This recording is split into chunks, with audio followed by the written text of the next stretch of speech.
Tungod sa paglugit og ingrown, usa ka miyembro sa LGBTQ community ang nakapundar na og kaugalingong balay ug negosyo. Atong sayro ng istorya sa gitawag nga Mr. Ingrown sa report ni Argil Relator. Oh my gosh.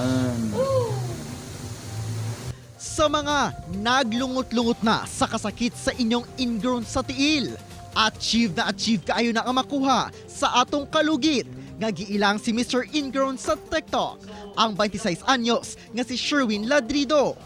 Apan luyo sa iyang positibong panglantaw sa kinabuhi, anaa ang pait nga kaagi, human gisalikuway siya sa iyang amahan tungod sa iyang sexual preference. Naranasan ko din na binubugbog ako ng papa ko palagi, lalo lasing siya, ginigising pa ako sa sa higaan na sasabihan ka pa na kung tunay ka bang lalaki o hindi. So ang sasabihin ko na lang, tunay akong lalaki kahit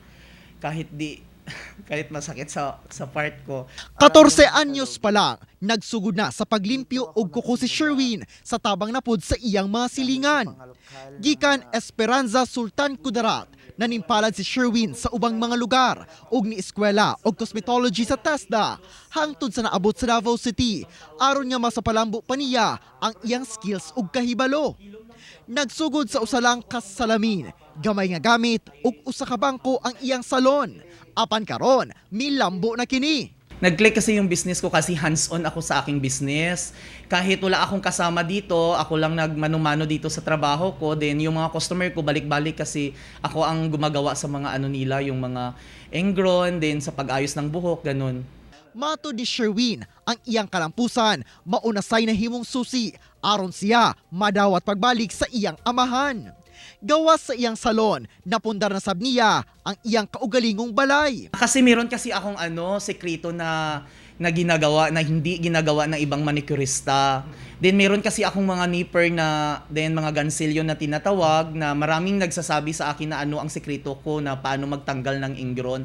So kahit ano kong sabihin sa kanila, hindi pa rin nila makaya yung ginagawa ko. So parang mayroon akong technique na dandahan lang sa paghila tapos buong buo ang kinukuha ko. Bisan unsa man ang inyong gina-career karon, tambag ni Sherwin, laban lang alang sa inyong kalampusan. Kauban si Mel Colmenares sa kamera, ako si Argil Relator para sa One Mindanao.